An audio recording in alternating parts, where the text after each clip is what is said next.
Bueno, ¿cómo están? Espero que muy bien. Hoy tenemos la segunda clase de, de lo que sería Historia Social General Contemporánea, ¿no? Tuvimos la clase de presentación, la clase anterior, que fue la clase en donde veíamos la unidad uno, ¿no? Con los temas vinculados a la colonización historiográfica y, y el texto de Peter Burke sobre las siete y más cuestiones vinculadas a las nuevas formas eh, de hacer historia.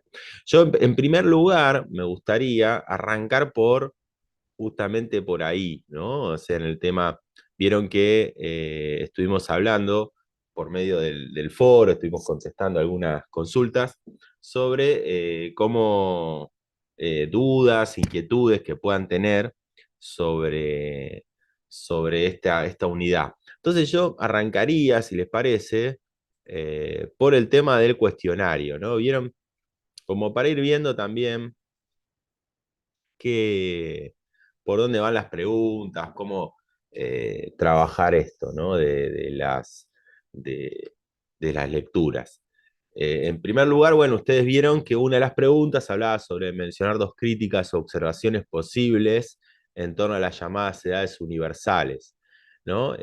Ahí tenemos que recordar lo que hablamos antes, ¿no? En esa clase, ¿no? Y lo que aparece en el texto, que hay una forma de concebir la historia, las edades universales que justamente no está adecuada a nuestra región, ¿no? O sea, veíamos el proceso y es una crítica, ¿no? Esa otra crítica es cómo es nuestro proceso evolutivo, ¿no? A nivel de evolución del poblamiento de América, ¿no? Cómo, por dónde se produce.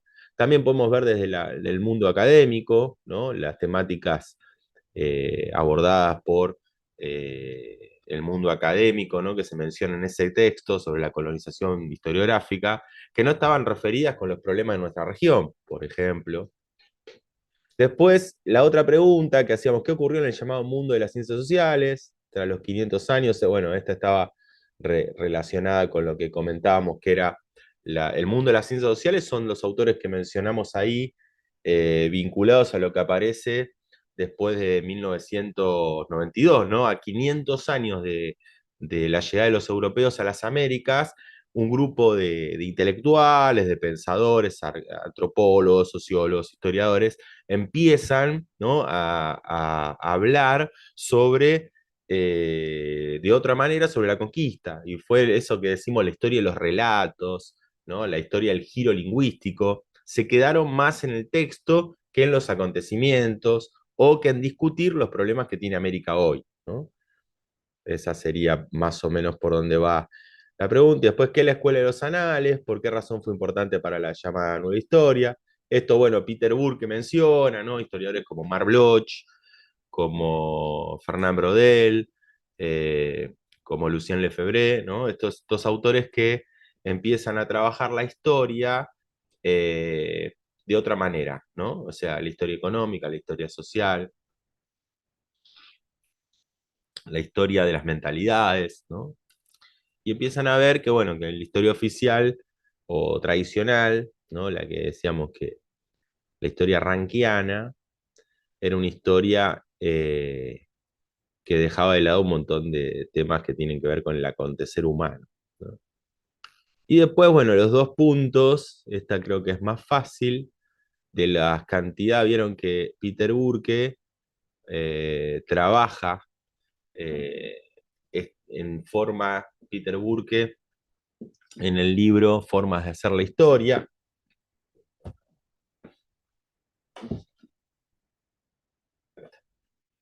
en este libro, ¿no? Que vimos, él trabaja una serie de puntos que dice en ese apartado,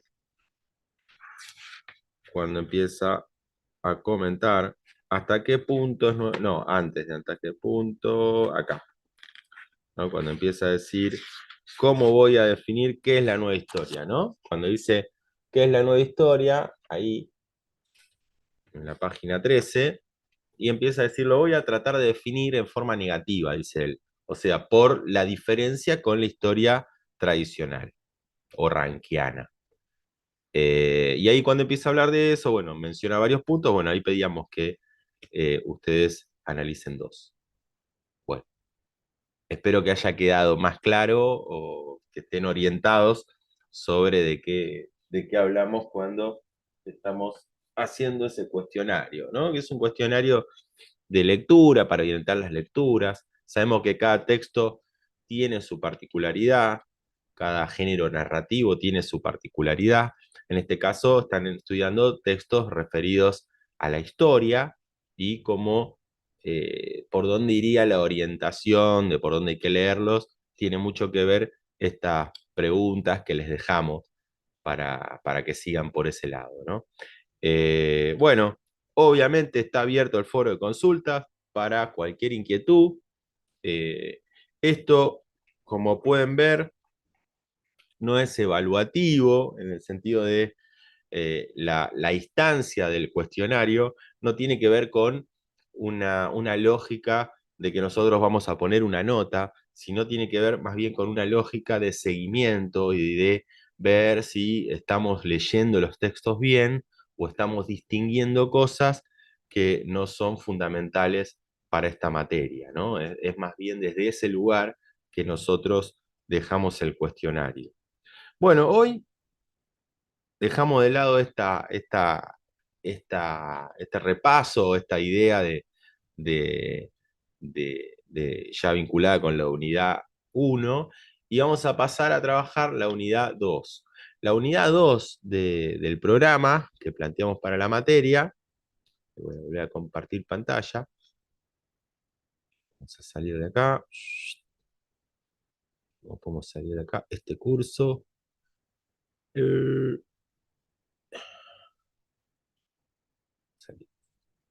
vamos a ver que tenemos la unidad 2. Esta fue la clase 2 que le dejamos el videito. Hoy vamos a tratar de mejorar la calidad del video. La unidad 2 del programa tiene que ver con la expansión de los europeos al resto del mundo. La expansión de los europeos al resto del mundo, ¿no? También va a estar vinculada con una forma de narrar esa historia, con una forma de cómo nos contaron esa historia ciertas corrientes ligadas con lo que sería la historiografía hegemónica, ¿no? Ya ustedes saben, porque vivimos con Peter Burke, que cuando uno va a un texto histórico, también tiene que tener en cuenta que ese texto histórico está arraigado en cierta visión de los hechos, en cierta historiografía, en cierta lógica de interpretación vinculada también a ciertos intereses políticos, sociales, culturales, económicos, ¿no? Eh, ¿No? Ningún texto es ingenuo, es apolítico, y menos los textos de historia, ¿no? Menos los textos de historia, que deberían ser científicos, pero nosotros tenemos que detectar esos elementos eh, o por lo menos tener en cuenta quién lo escribió, ¿no? En dónde estudió, de en qué país está radicado, ¿no? Qué lógica, qué característica o particularidad eh, o ideología vemos atrás de ese texto. Y vamos a empezar ahora, teniendo en cuenta esto, cómo se fue narrada la historia de la modernidad, ¿no? En dos textos. Uno es el de Eric Wolf, que es el antropólogo alemán que ahora vamos a presentar, Europa y la gente sin historia, y el otro es el de Eric Hobsbawm, el historiador británico, que se fue hace ya 11 años que no está en este planeta, ¿no? En el 2012 falleció un historiador muy, muy importante para la disciplina histórica mundial, diría yo, que es los orígenes de la Revolución Británica, Industrial Británica, está en el libro en torno a los orígenes de la eh, de la Revolución Industrial. El librito de Erich Hahn, un libro chiquito, de muy linda lectura. Va, ya verán, a mí la verdad me parece un gran historiador que escribe además muy bien, eh, pero que no lo sufran. Entonces vamos a ver un par de textos de él. Y después el texto de Eric Wolf, Europa y la gente sin historia, que solo vamos a ver la introducción de este texto. También vamos a ver solo un capítulo del texto de Eric Hoffer, ¿no? Voy a comentarles una primera cuestión sobre esta unidad, ¿no? La primera unidad vimos que trabajábamos qué es la historia, la colonización historiográfica, ¿no? Y discutíamos cierta visión en donde ubicaba a nuestro continente, América, en un lugar fuera de las historias universales, ¿no? Eh, Discutíamos estos pensadores, estos historiadores también que se pusieron a hablar de los acontecimientos y no se dedicaban a trabajar o a revisar las problemáticas vinculadas con nuestro continente hoy, ¿no? El imperialismo, la colonización, las deudas, las invasiones, ¿no?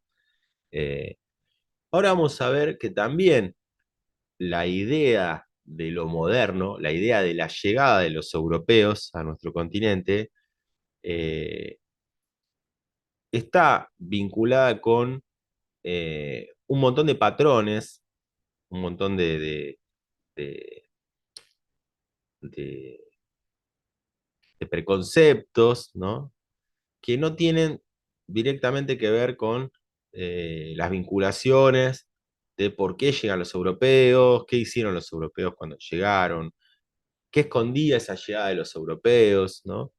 En qué proceso se enmarca la llegada de los europeos al continente americano. Lo que vamos a ver con Eric Wolf es qué pasó cuando los europeos se lanzan al mar, ¿no? Y especialmente a nosotros nos interesa en en términos futbolísticos, centro que les intentamos tirar a ustedes para que cabeceen y hagan un gol a, a la materia, ¿no? Y a su carrera. Eh, Especialmente Inglaterra, qué rol cumplió en este proceso de expansión de los europeos, ¿no? En este sentido, viajamos al 1400, obviamente después de Cristo, y en este año, en esos años, ¿no? Empezamos a notar, empezamos a notar que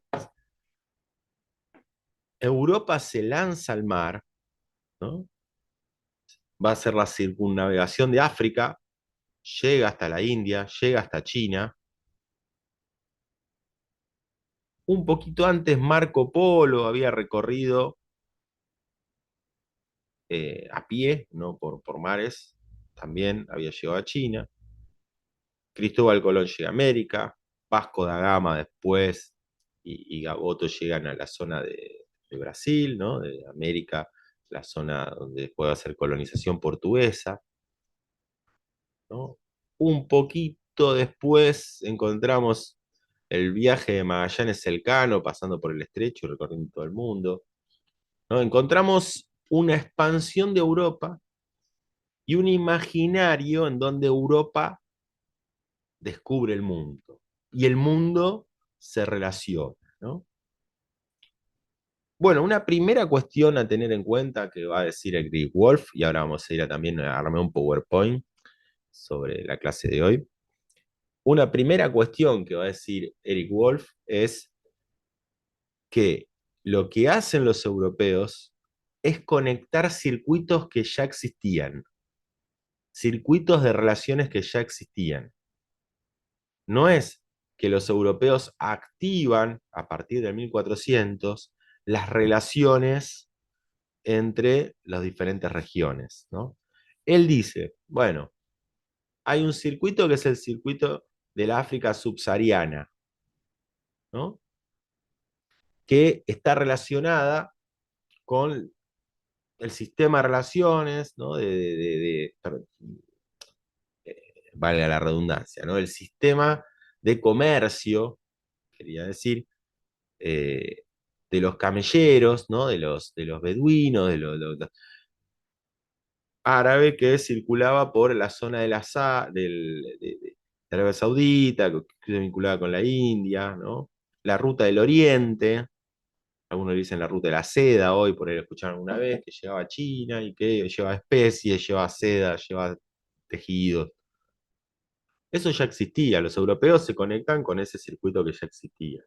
Los europeos van hacia Oceanía y se conectan con un circuito también de intercambio entre la zona de la Polinesia, la zona de Oceanía, que llegaba a la zona de Australia. También se conectan eso también. Llegan a Mesoamérica y entran en el circuito comercial que tenía, por ejemplo, la península de Yucatán, o el Imperio Incaico, ¿no? Que tenía un circuito en el Tahuantinsuyo de relaciones que iba hacia toda América del Sur.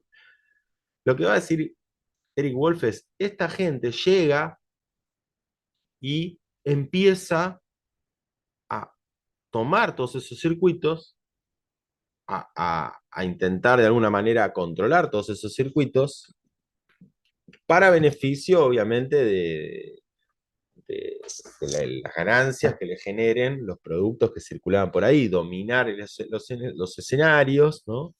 En algunos casos, muchas de las regiones se van a ver potenciadas por la llegada de los europeos que van a entrar en esta lógica de compra y venta de productos, principalmente compra de productos de materia prima y venta de productos manufacturados. Ahora vamos a ir con el PowerPoint, pero me interesa comenzar con una primera idea de Eric Wolf, que les voy a leer, que lo tienen ni bien empieza el texto, y que me parece una de las ideas más interesantes del libro, eh, relacionada con qué empieza a pasar hacia 1400 con la modernidad, ¿no? ¿Qué empieza a pasar cuando llegan los barcos ingleses, los barcos holandeses, los barcos franceses, cuando llegan los barcos europeos a todas estas regiones del planeta, ¿no? ¿Qué se está activando? ¿No? A diferencia de la visión hegemónica desde hace años, que dice que, bueno, que la modernidad prácticamente tiene para darnos bondades, progresos evolutivos, tecnológicos, y, y es todo positivo, digamos, ¿no? Todo positivo. Eric Wolf dice, no, lo que se da sí es un sistema de relaciones importantes, pero también esas relaciones no esconden la búsqueda de un progreso para la humanidad, sino que están motivadas por el lucro, la ganancia, ¿no? Y los beneficios de esos sectores que llegan. De hecho, esa fue la motivación para llegar. La motivación, por ejemplo, de Colón para llegar a las Américas fue obtener lo necesario para hacer ganancias en torno a la ruta de, de China, ¿no? De hecho, a las Indias orientales, que serían algo así como China, Japón, toda esa región. Colón trata de llegar para establecer intercambios, ¿no? Intercambios y sacar beneficios de ese intercambio. Esa es la motivación. No fue una motivación descubrir algo, no, fue la motivación ya vinculada con los tiempos que están en Europa de obtener mediante el intercambio un beneficio mayor, ¿no? Eh, y en lo posible, bueno, si ese otro pueblo es considerado inferior, en muchas ocasiones también eso está vinculado con la conquista, directamente no el comercio, sino la apropiación de los recursos que tiene esa población. Más o menos me van siguiendo. Les voy a leer lo que dice Eric Wolf en uno de los, a mi entender, mejores párrafos que tiene este libro. Dice, Enfermedades provenientes de Eurasia devastaron la población nativa de América y Oceanía. La sífilis pasó del Nuevo al Viejo Mundo. Los europeos con sus plantas y animales invadieron las Américas. La papa, la planta del maíz y la yuca, procedente de las Américas, se propagaron por todo el Viejo Mundo. Por la fuerza se llevó a grandes números de africanos al Nuevo Mundo. Trabajadores de China y la India, obligados bajo contrato, se enviaban al sudeste de Asia y a las Indias occidentales. Portugal creó un establecimiento en Macao, frente a la costa de China. Los holandeses, con mano de obra bengalí, edificaron Batavia. En las Indias occidentales, niños irlandeses eran vendidos como siervos. Los esclavos africanos, escapados, hallaban refugio en las colinas de Surinam, América, ¿no? Europa aprendió a copiar los textiles de la India y la porcelana china, a beber el chocolate americano, a fumar el tabaco oriundo de América y a usar los números árabes. Todo esto que dice Wolf, ¿no? Es para, lo comento y aparece, y me parece muy interesante, para entender que esto también es la modernidad, ¿no? Digamos que la modernidad no es solo los inventos. De hecho, yo debería decir, para nosotros que estamos en esta región del planeta, fue más esto que los inventos. No es que vimos las bondades de la modernidad. Como dice un autor cordobés, un filósofo, antropólogo, Walter Mignolo, dice, hay una cara oculta y oscura de la modernidad. Y la cara oscura la sufrimos nosotros, las regiones periféricas, ¿no? Con todo esto que estamos diciendo. Este proceso se activó en el mundo. Primera idea eh, para tener en cuenta, ¿no? De qué es lo que se activó en el mundo. Bueno, se activó esta secuencia, ¿no? Ahora bueno, esto que comentábamos antes, las edades, estamos, como para tener en cuenta, estaríamos acá en la edad moderna, modernidad de 1492, pero yo diría hasta nuestros días. ¿Por qué? Porque el proceso que estamos narrando ahora es un proceso,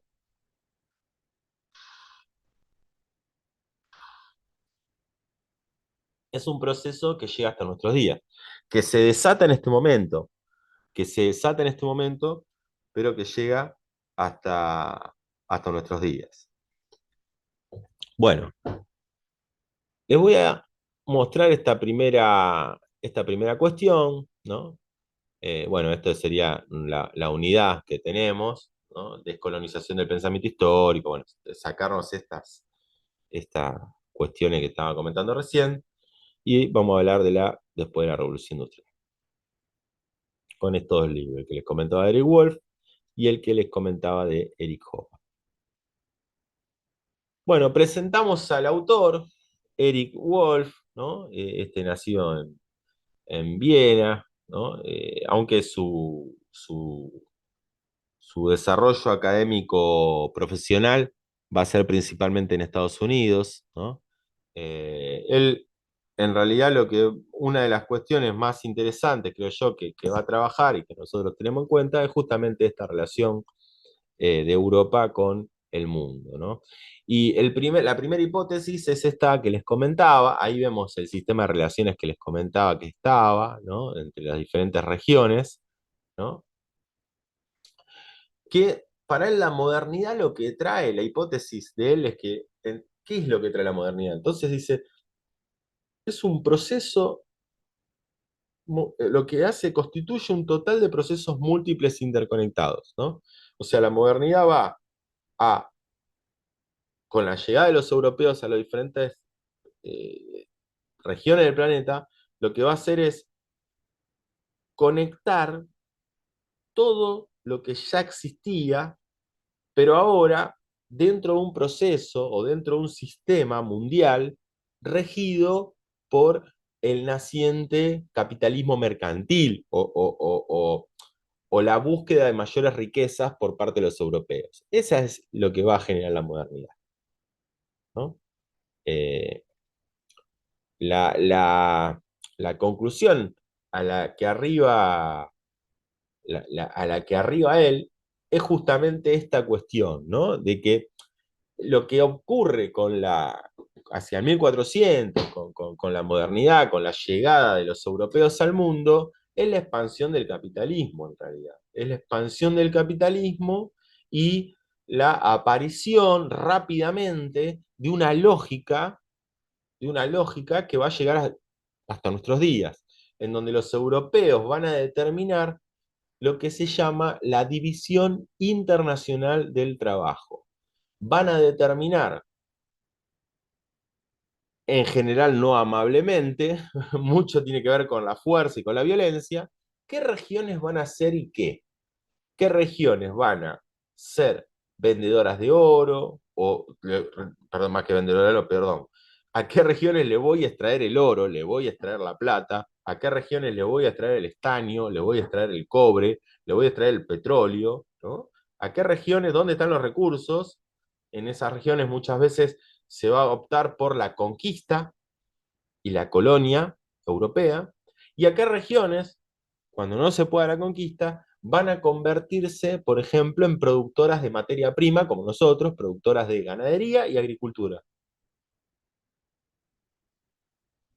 En ningún caso, este sistema nuevo que va a plantear Europa a partir de 1400, este mercado de tamaño mundial, como dice Eric Wolf, va a dejar que te desarrolles industrialmente, ¿no?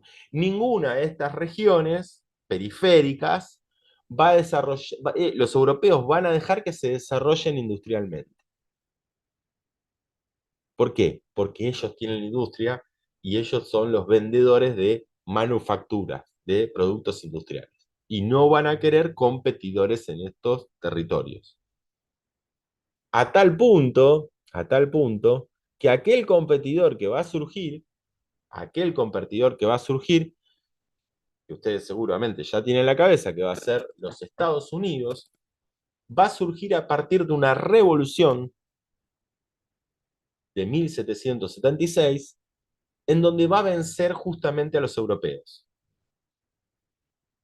A partir de vencer a los europeos, logra, desprendiéndose de los europeos, logra tener el proyecto industrial que tenían los norteamericanos con sus 13 colonias, ¿no? Ahí al costado del Atlántico, eh, respecto a Inglaterra, ¿no? Es la burguesía norteamericana, pero bueno, ya lo vamos a ver.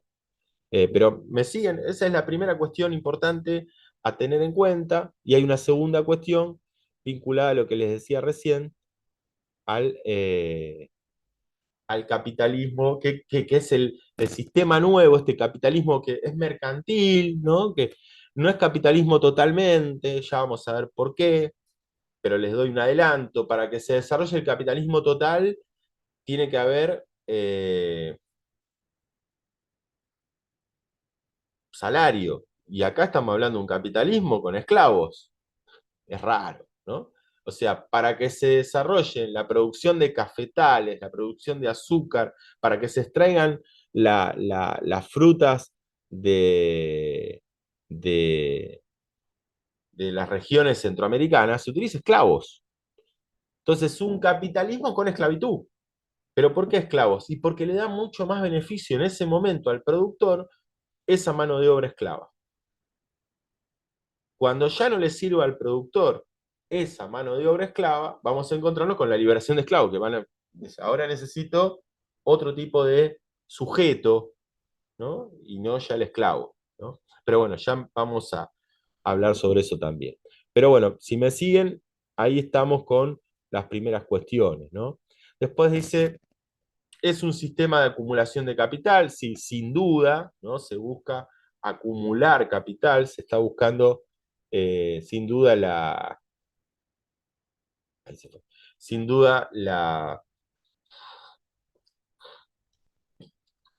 los europeos que llegan y que empiezan a desarrollar estas empresas, estas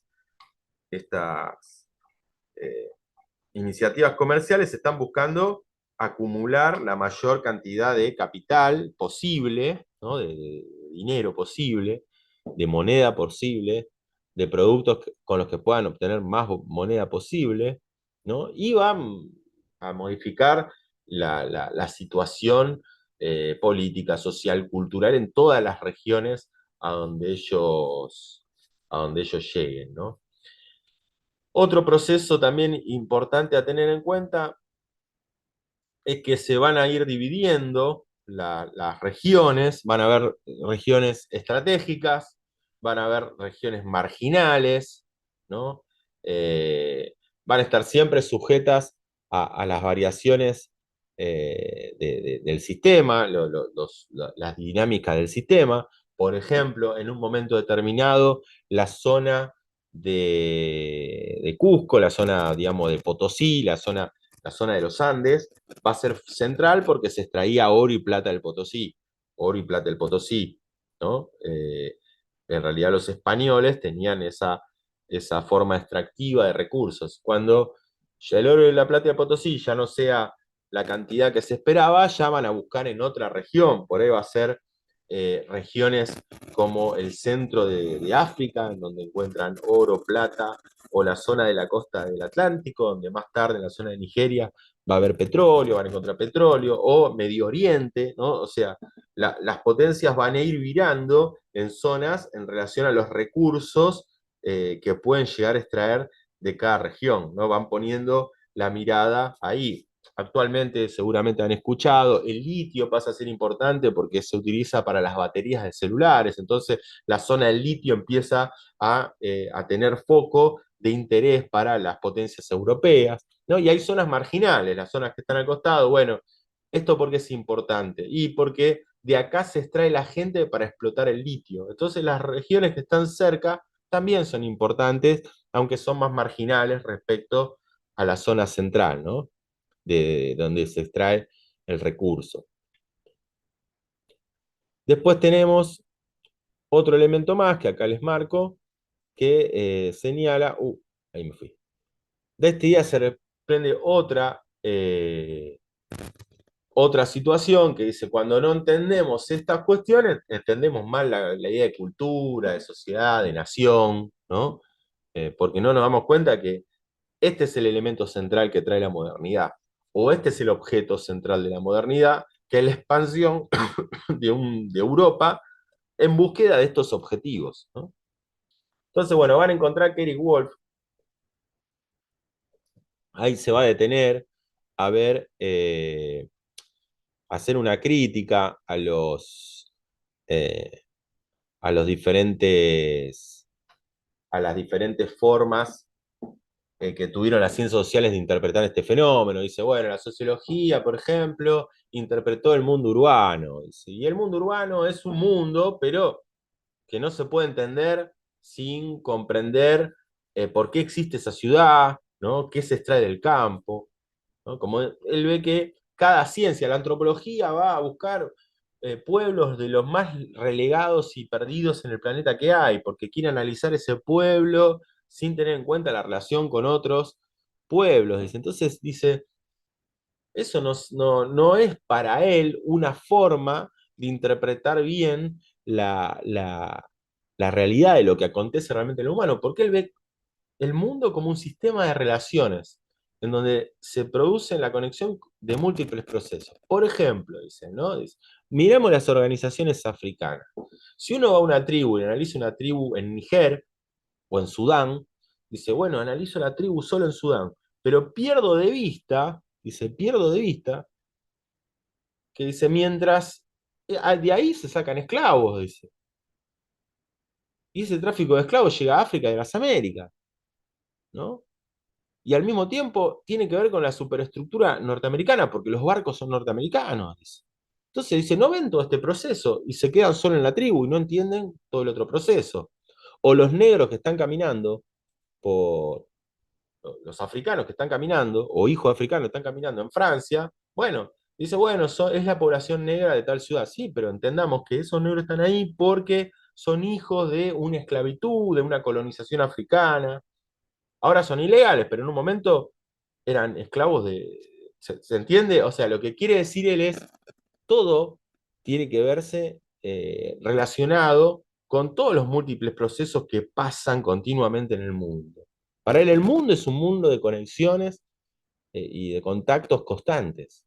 No se puede ver de otra manera. Eh, bueno, en base a esto que señala él, vamos a analizar, por ejemplo, la ruta del esclavo. Por ejemplo, la ruta del esclavo. Ahí les voy a... pero antes de esto, les voy a mostrar un pequeño videíto para ver de qué eran los esclavos, por ahí hablar de esclavitud hoy. Me voy a detener a hablar un poquito de eso, pero antes vemos un videíto que nos pueda dilucidar de esto que estamos hablando y de las conexiones entre continentes vinculadas con la expansión europea hacia el mundo.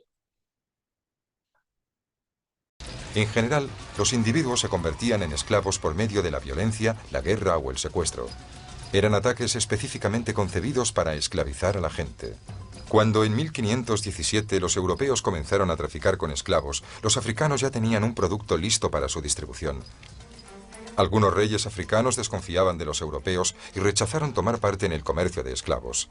Sin embargo, pocos estados africanos prohibieron el comercio de esclavos, especialmente la venta de esclavos a europeos. Otros traficantes y gobernantes africanos libraron cruentas batallas contra los europeos por el control del comercio. Pero la mayoría de los monarcas compartía la opinión de un gobernante africano que dijo a un traficante europeo: queremos comprar 3 cosas, pólvora, balas de cañón y coñac. Y tenemos 3 cosas para vender, hombres, mujeres y niños. A medida que los beneficios crecían, tanto para africanos como para europeos, los traficantes aumentaban sus incursiones en las aldeas. La costa occidental africana, desde el Senegal, en el norte, hasta Angola, en el sur, estaba tan asediada por los traficantes de esclavos que toda la población tuvo que instalarse tierra adentro. Pero los traficantes lo siguieron cada vez más hacia el interior del continente africano. Nadie estaba a salvo de los traficantes de esclavos. A los africanos capturados les obligaban a marchar en largas filas denominadas recuas. Atados y encadenados unos con otros, se les hacía marchar lo más rápidamente posible hasta el mar. Muchos no conseguían llegar a la costa, morían por extenuación o simplemente eran ejecutados si no podían seguir el ritmo de la caravana.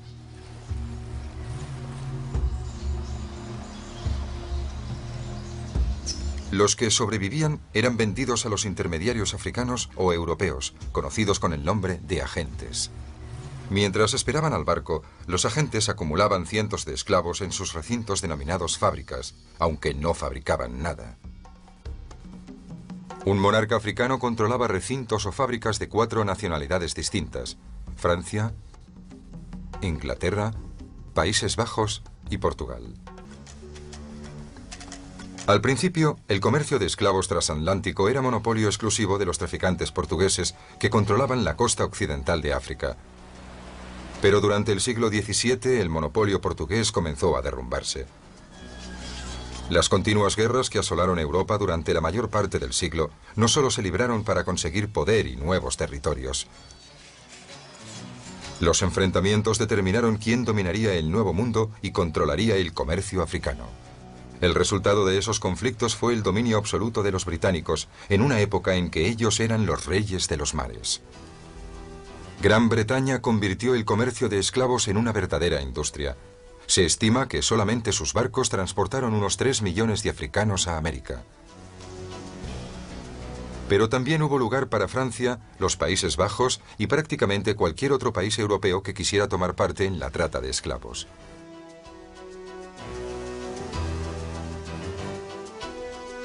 En el siglo XVIII, el dinero procedente del comercio de esclavos ayudó a construir las ciudades de Liverpool y Bristol, en Inglaterra, y la ciudad francesa de Nantes. Las 3 se aprovecharon de un gran triángulo comercial formado por África, América y Europa, que reportó numerosos beneficios. Las rivalidades para conseguir el control del comercio de esclavos dieron paso a las rivalidades en los negocios. La demanda para obtener cada vez más beneficios desató nuevas formas de crueldad. Hombres que poseían la autoridad suprema sobre la vida y la muerte de cada una de las personas que iba a bordo de una nave negrera.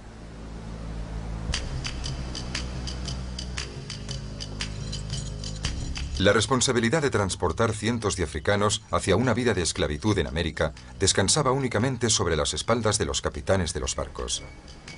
Gozaban del poder absoluto para hacer lo que fuera necesario a fin de llevar su cargamento humano hasta el mercado y obtener el máximo beneficio. Un capitán competente de un barco de esclavos era aquel que era respetado por sus patrones y temido por su tripulación y por los esclavos.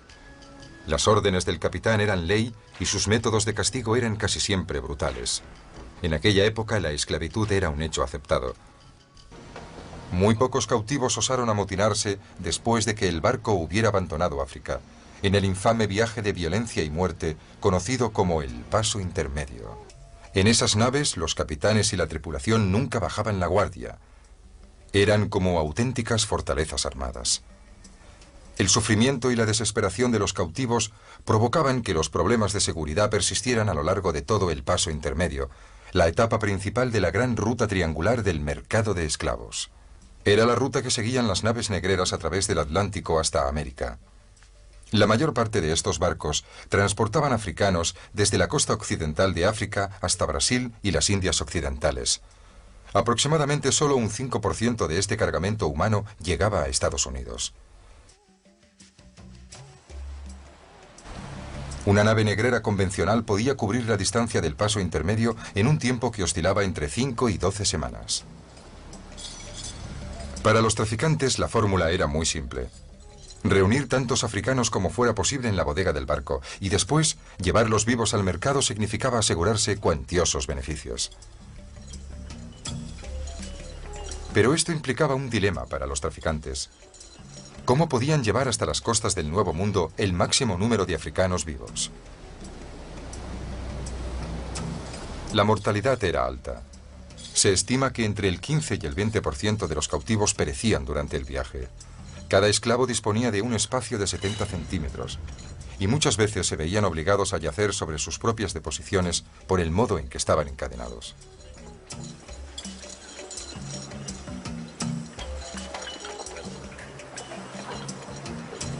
El barco de esclavos británico Brooks batió todos los récords de capacidad, hacinando a 609 africanos en un barco construido para albergar a 300. Hoy en día, algunos historiadores opinan que el hecho de que un barco estuviera más o menos lleno no era un factor decisivo en el índice de mortalidad en los esclavos.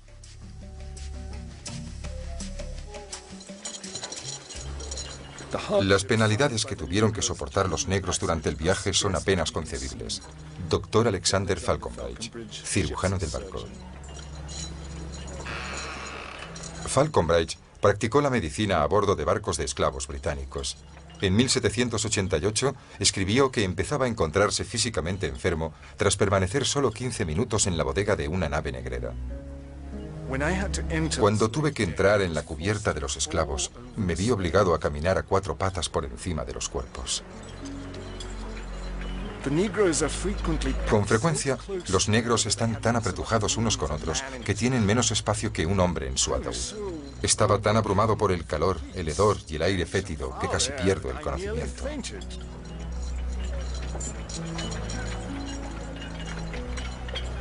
Solo con ayuda pude volver a la cubierta principal. Cientos de africanos disponían de tan solo 3 o 4 cubos grandes para hacer sus necesidades. Nuestra penosa situación se veía agravada por los cubos de las deposiciones, en los que a menudo los niños caían y algunos se ahogaban. Olaudah Equian. El intenso calor producido por los cuerpos hacinados creaba un vapor espeso y húmedo que flotaba en el aire como la niebla. Con frecuencia, el hedor precedía la arribada del barco al puerto. A pesar de sus inhumanas condiciones, a esos infiernos flotantes les ponían nombres idílicos, como el Rama de Olivo, el Paloma o el Libertad. Cuando el tiempo lo permitía, los esclavos eran llevados a cubierta donde se les obligaba a bailar. Se pensaba que el baile les ayudaba a mantenerse con vida. Los que no bailaban con suficiente entusiasmo eran azotados.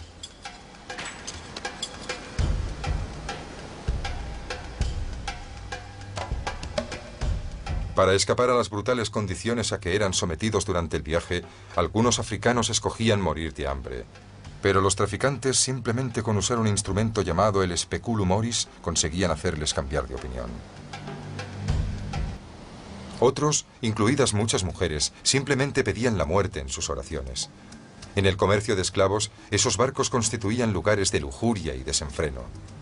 Se permite a los marineros tener relaciones con las mujeres negras y a veces cometen tales excesos que corrompen la naturaleza humana. Dr. Alexander Falconbridge, cirujano del barco. Nadie sabrá nunca cuántos africanos murieron durante la carnicería del llamado Paso Intermedio.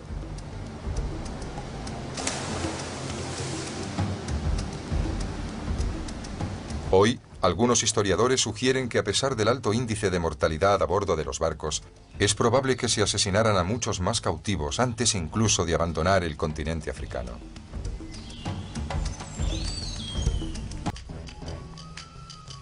Luke Collingwood puede ser considerado el peor capitán de barco de esclavos de la historia. Collingwood era el comandante del barco negrero británico Zong. En 1781, el Zong se acercaba a la isla de Jamaica, pero con las provisiones de agua potable casi agotadas. Temiendo que gran parte de su cargamento pereciera antes de llegar a Kingston, Collingwood prefirió cobrar el dinero del seguro por sus cautivos y dio la orden de lanzar por la borda a 132 africanos débiles o enfermos.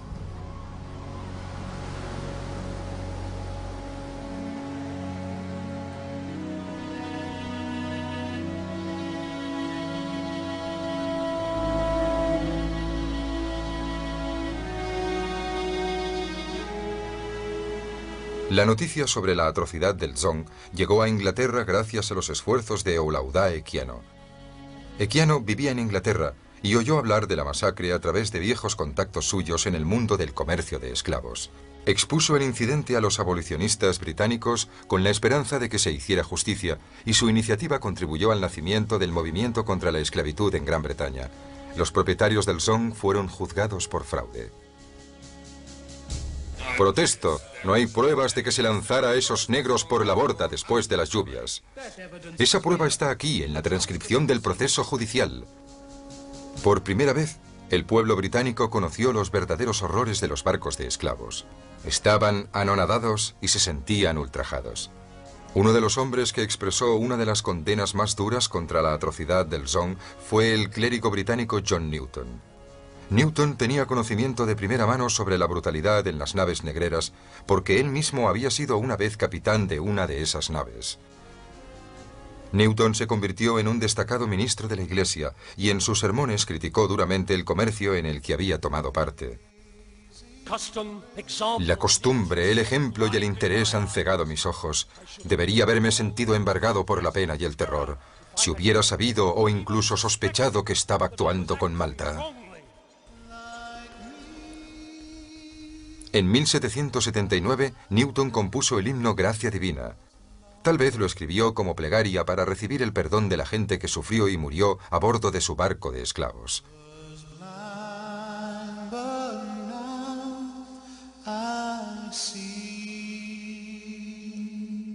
Debido a la intensa presión ejercida por Newton y otros abolicionistas, tanto Gran Bretaña como Estados Unidos prohibieron el comercio de esclavos el 1 de enero de 1808. La aprobación de la ley fue acogida con una gran ovación de todo el Parlamento británico puesto en pie y aclamando a William Wilberforce, que había dedicado más de 20 años de su vida a acabar con este comercio humano. Aunque la importación de esclavos se había declarado ilegal en Estados Unidos, la institución de la esclavitud continuó viva y vigente. En 1820, España también prohibió el comercio de esclavos en Cuba y en sus demás posesiones de ultramar. Barcos de renegados continuaron importando esclavos africanos ilegalmente durante más de 40 años. No fue hasta 1888, con la prohibición del comercio de esclavos en Brasil, cuando desapareció el último gran mercado de esclavos del Nuevo Mundo. El reinado de las naves negreras terminó, dejando atrás, retorciéndose lentamente tras su estela, los fantasmas de 350 años de secuestros, de infernales bodegas abarrotadas de esclavos, de enfermedades, de muerte y de luchas violentas por la libertad.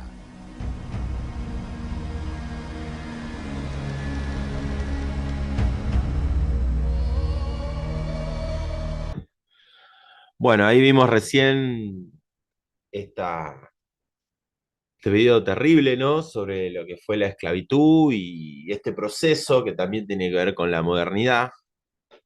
Acá está el libro de ese que mencionaba ahí, que Huellas y legados de la esclavitud en las Américas, ¿no? Este librito, compilado por Marisa Piñau, una historiadora de la Universidad de Buenos Aires. Yo la tuve de docente, un trabajo muy lindo sobre el reconocimiento, lo que fue la ruta del esclavo y la, la relación que tiene con la modernidad, ¿no? Si hay un elemento oculto de la modernidad es la vinculación con la esclavitud y con otros modos de explotación, formas de explotación que tuvo la humanidad a partir de esta expansión hacia el mundo de los europeos, ¿no?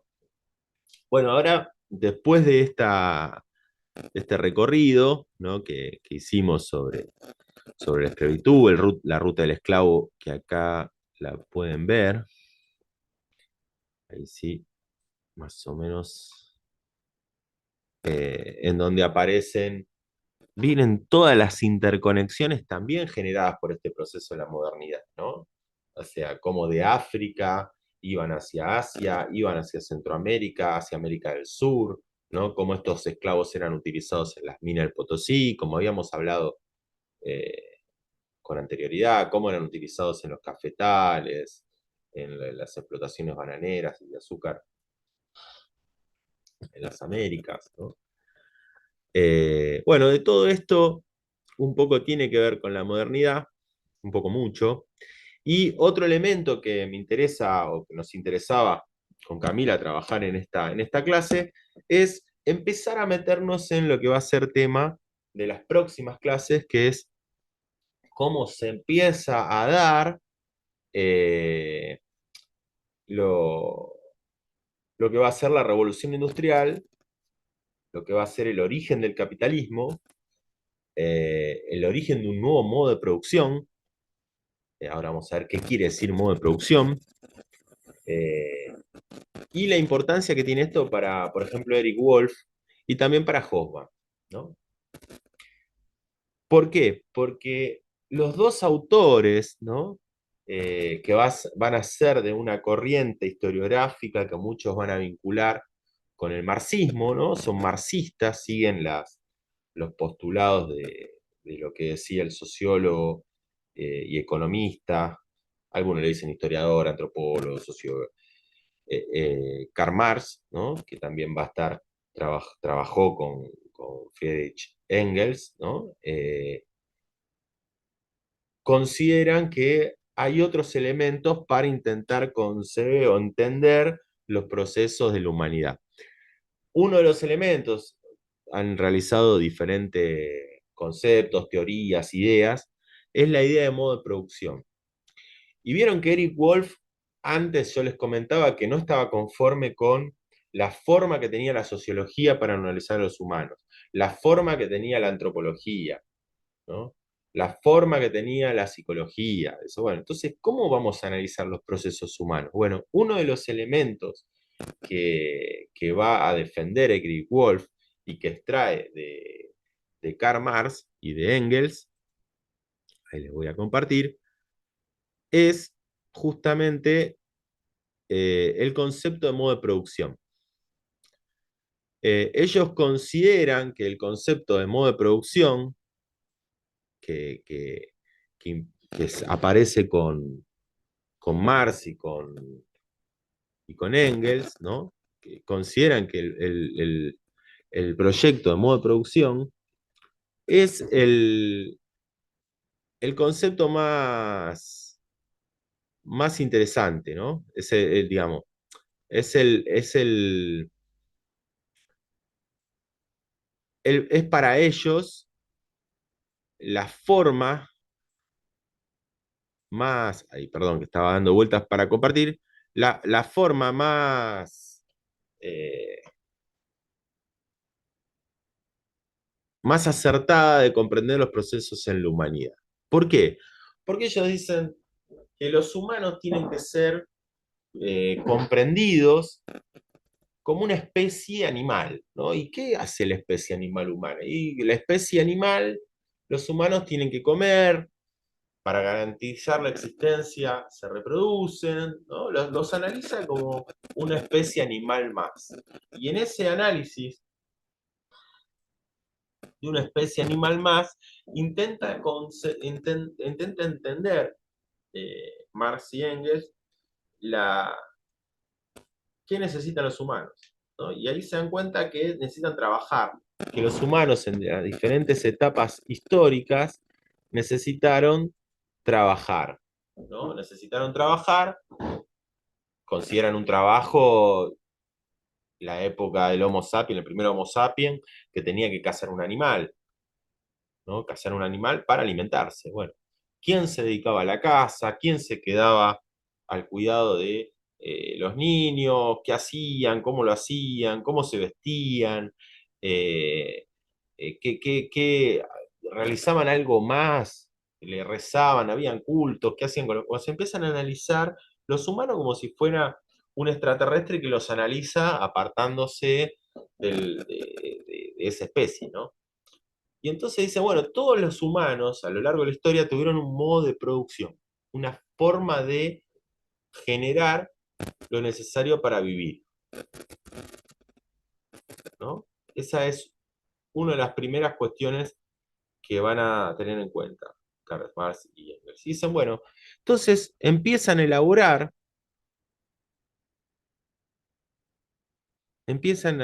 lo que ellos llaman modo de producción, ¿no? Modo de producción. El modo de producción, lo vamos a ver, el modo de producción es el, la lógica que ellos van a implementar, y lo voy a mostrar, refiere, dice, se divide en dos, ¿no?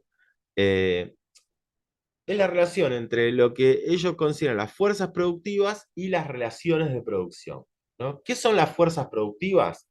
Bueno, las fuerzas productivas incluyen la fuerza de trabajo humana, el conocimiento disponible a nivel tecnológico, dados por los medios de producción, herramientas, equipamientos, edificios, tecnologías, materiales, tierras fértiles. Esas son las fuerzas productivas, ¿no? Por ejemplo, en el capitalismo, las, las herramientas, ¿no? La tecnología que se utiliza en una fábrica, las características que tiene esa fábrica, ¿no? Eh, Cómo se desarrolla, cómo se implementa la metodología para trabajar. Y después está la relación de producción, dice. O sea, las fuerzas productivas más las relaciones de producción, que esto lo ven en todas las etapas de la humanidad, ¿no? Ahora voy a mostrar otro cuadrito. Por ejemplo, las relaciones sociales técnicas, la propiedad, el poder, el control de las relaciones. O sea, en esa fábrica, por ejemplo, relacionados a la idea de relaciones de producción, ¿quién es el dueño? ¿Qué hace el dueño? El dueño trabaja, el dueño dirige, el dueño puso el capital, el dueño tuvo la idea. ¿Cómo se desarrolla esa, ese sistema de relaciones de producción? ¿Qué hay leyes? ¿Cómo son las formas de cooperación, de asociación, las relaciones entre personas, el objeto de su trabajo? ¿No? Digamos que ellos lo que están pensando es un concepto, una idea, ¿no? Que se vincule con algo que ellos puedan ver en todas las etapas históricas de la humanidad. Y encuentran este concepto de modo de producción. Entonces, hay una forma, hay un modo de producción, por ejemplo, ellos ven en la comunidad primitiva, ¿no? En donde los hombres y mujeres se organizan, satisfaciendo las necesidades, se reparten las cosas, hay cooperación, ¿no? No hay una división de sectores, eh,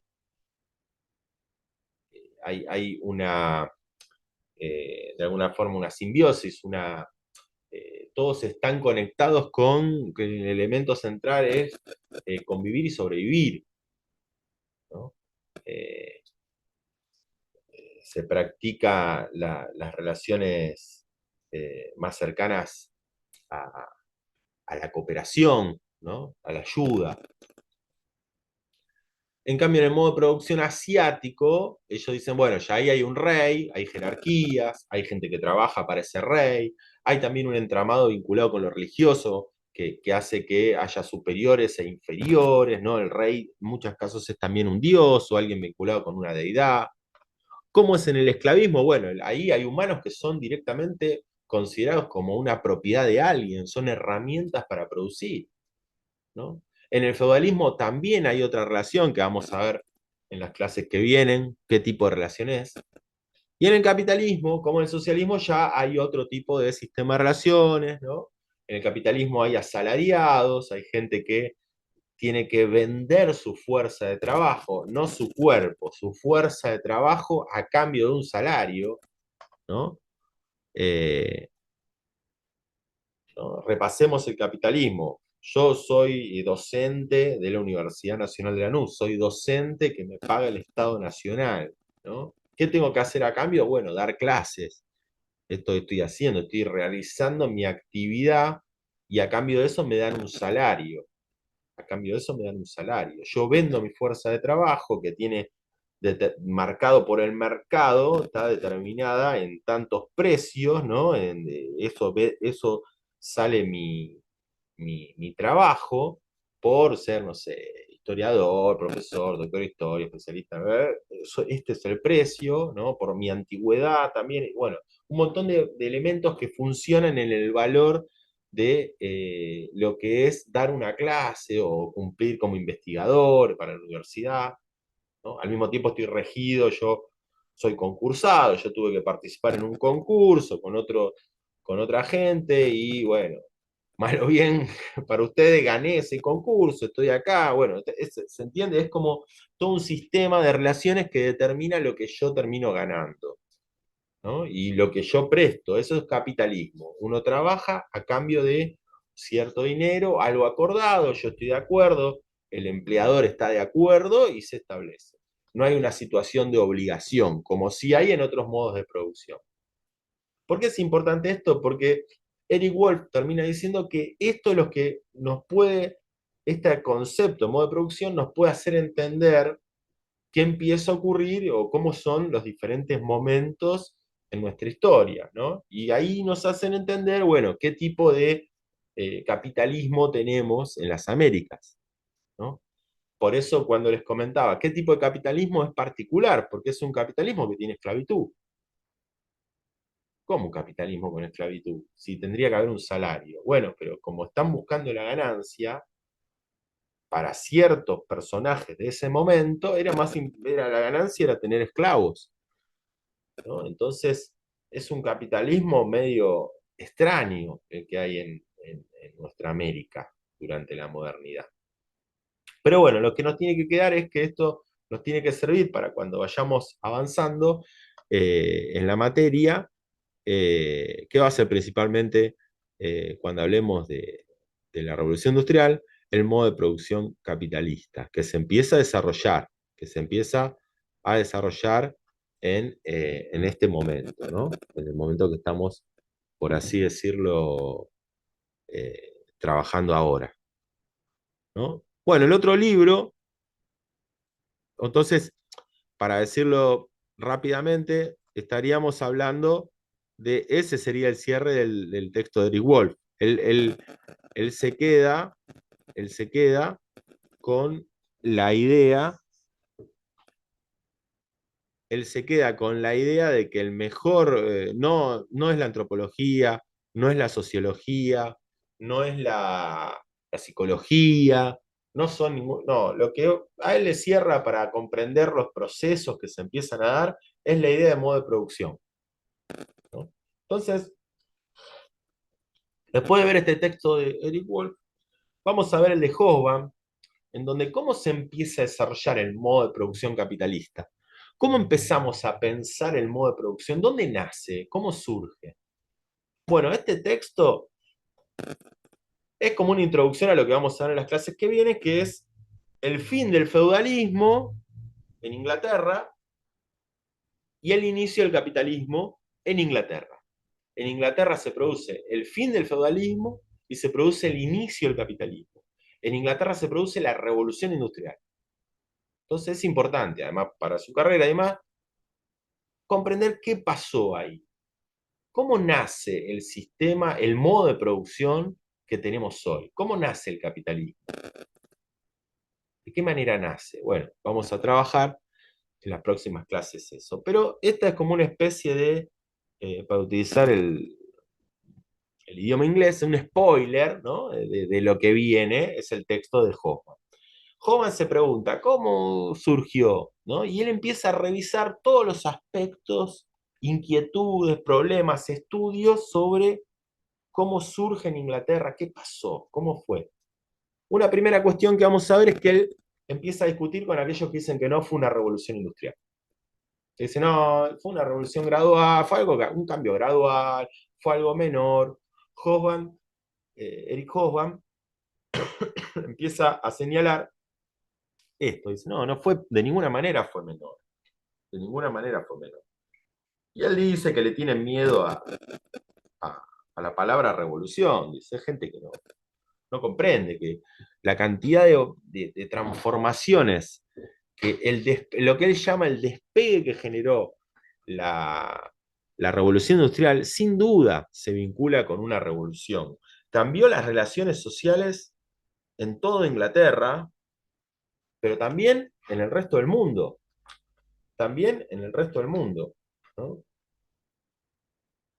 Él empieza a analizar, ¿no? En el librito dice que los argumentos, por ejemplo, de, bueno, eh, habla de un tal Ashton, ¿no?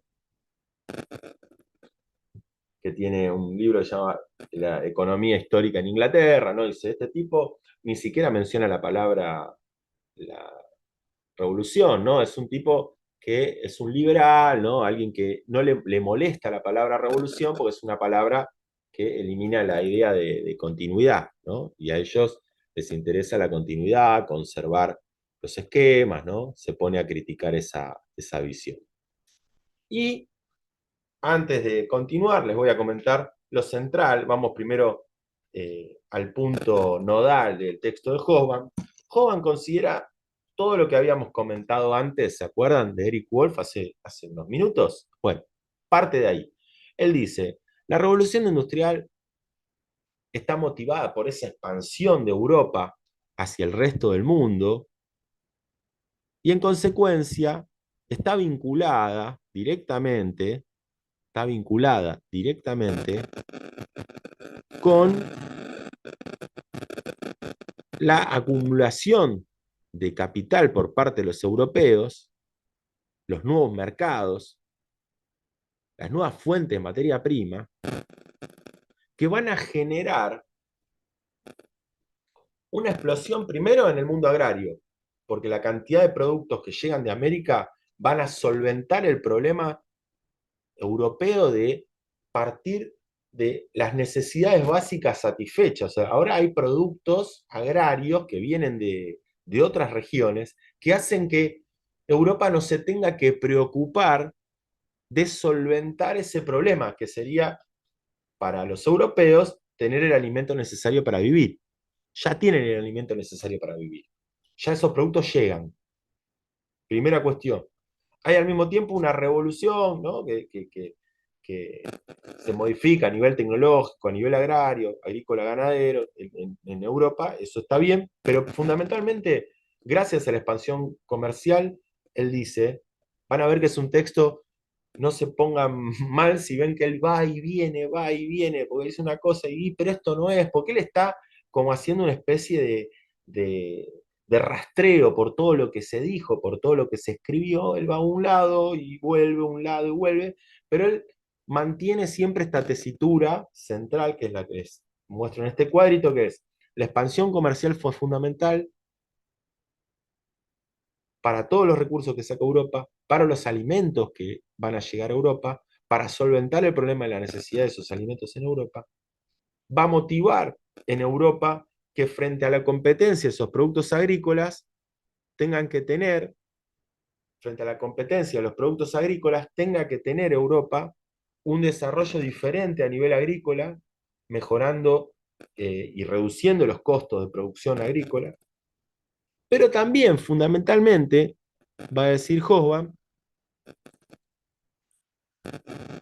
es lo que va a motivar la revolución científica. Es lo que va a motivar la revolución científica, ¿no? ¿Por qué va a motivar la revolución científica?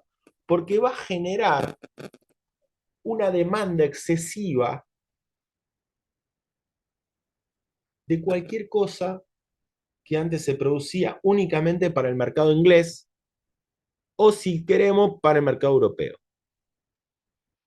¿no? O, si queremos, para el mercado europeo. ¿Qué quiero decir con esto? Que para Hobsbawm, y esto es lo central de su libro, como les comentaba, lo central del libro de Wolf, lo central del libro de Hobsbawm, no solo de este libro, hay otro libro que se llama Industria e Imperio, en donde trabaja también lo mismo,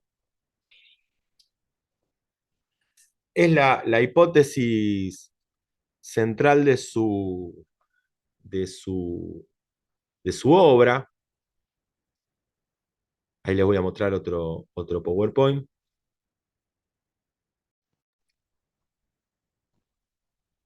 Bueno, ahí les dejaba para compartir lo que les decía. Ahora lo que pueden ver, bueno, es este gráfico de los factores que les comentaba. Y acá les recomiendo lo siguiente, porque en el libro, ustedes van a ver en el texto en realidad, van a ver que él empieza con ese vaivén, ¿no? Hobsbawm empieza a decir, son los factores demográficos, y empieza a ver, y dice, o sea, si el factor demográfico, si la cantidad de población en Inglaterra, en Europa, generó la revolución industrial, ¿no? Y él empieza a decir, bueno, sí, hay un crecimiento de la población, pero tampoco es tanto, ¿no? No es endógeno, digamos, no es endógeno, exógeno, es una causa externa a Inglaterra o algo interno a Inglaterra, endógeno interno, exógeno externo. Él va a decir que él no ve ahí que haya una modificación que pueda generar la revolución industrial. Lo de la revolución agrícola ya lo vimos, ¿no? Está motivada por esa alza de precios cuando llegan la producción de afuera. Después dice la revolución tecnológica y el maquinismo, bueno, eso también está relacionado con la demanda, como hay, con la cantidad de demanda de productos manufacturados, genera que se produzcan invenciones, que se produzca mayor producción, que se generen más máquinas para responder esa demanda, que se piden tejidos, que se piden eh, y,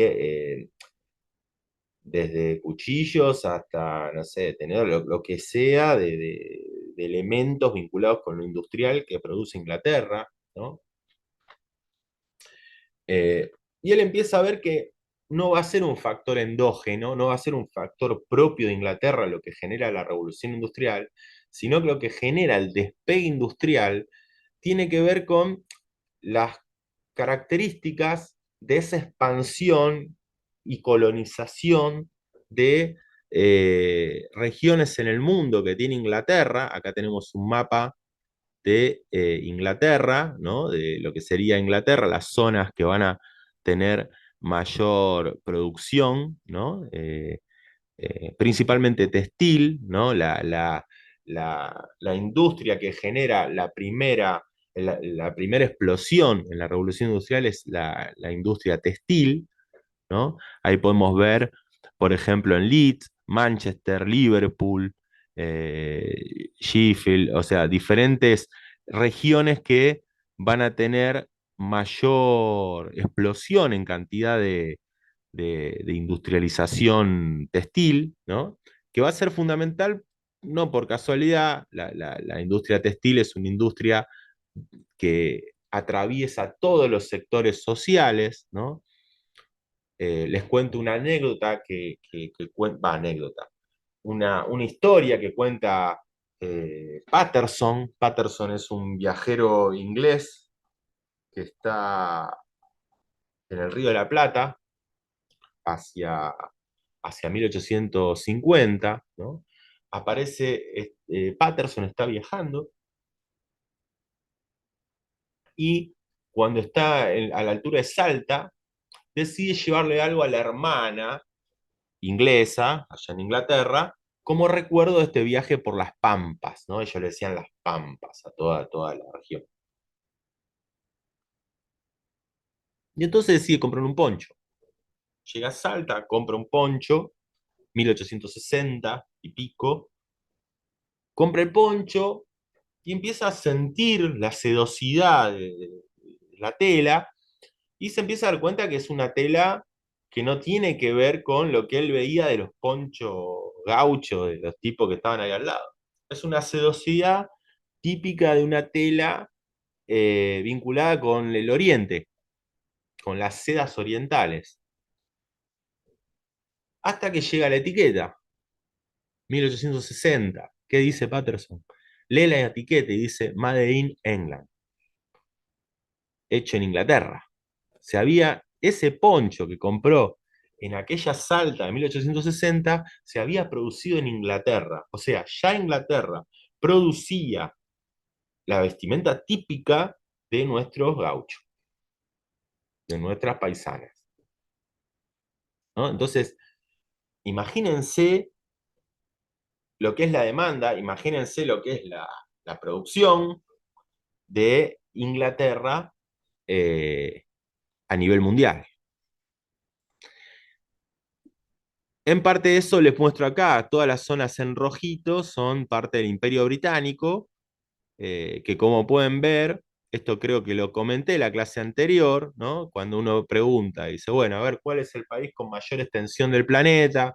Algunos te dicen Rusia, otros te dirán China, otros te dirán Estados Unidos, Brasil, los cuatro gigantes en territorio continental, pero todos están equivocados. El territorio más extenso en la Tierra es el territorio gobernado por los ingleses, ¿no?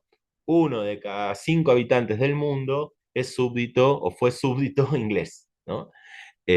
Miren todo lo que es el territorio británico hacia la época que estamos hablando de la Revolución Industrial. Y todo esto, obviamente, eran puertos para que lleguen los productos de manufacturas, de tejidos, a todo el planeta, y con las ventajas de los tejidos. Sin duda, la industrialización del tejido generaba que sean más confortables, más baratos, haya más variedad, las bondades de la tecnología y del desarrollo industrial.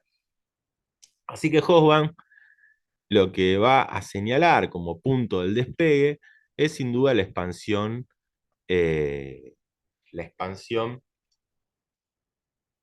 industrial.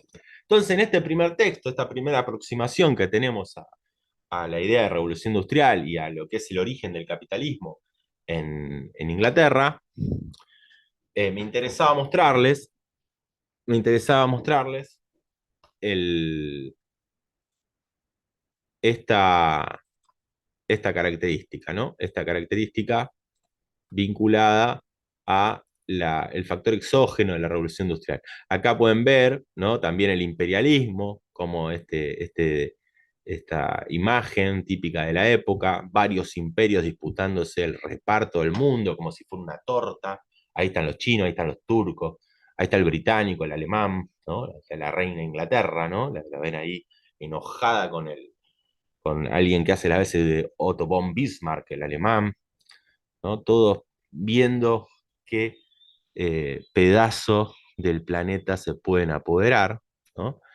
Eh, y bueno, esto es más o menos este cuadrito deja la revolución también de los transportes, todo lo que son los ferrocarriles. El ferrocarril trae el progreso, pero también permite, sin duda, que los productos de los territorios de más adentro puedan llegar a las costas. El ferrocarril no es un invento que únicamente se pensó para Inglaterra. De hecho, Inglaterra podemos decir que no tiene problemas eh, ni por su extensión, ni por estar rodeado de agua, lo que generaba que una cultura naviera que permitía la velocidad. En ese momento los barcos son los que dominan la situación del transporte hasta la llegada del ferrocarril. Y Inglaterra no tenía ningún problema, era una isla donde los barcos llegaban a donde querían. Entonces el ferrocarril lo tenemos que pensar también en esta lógica de Hobsbawm como parte de la expansión de este sistema, de este modo de producción capitalista dominado por estos imperios,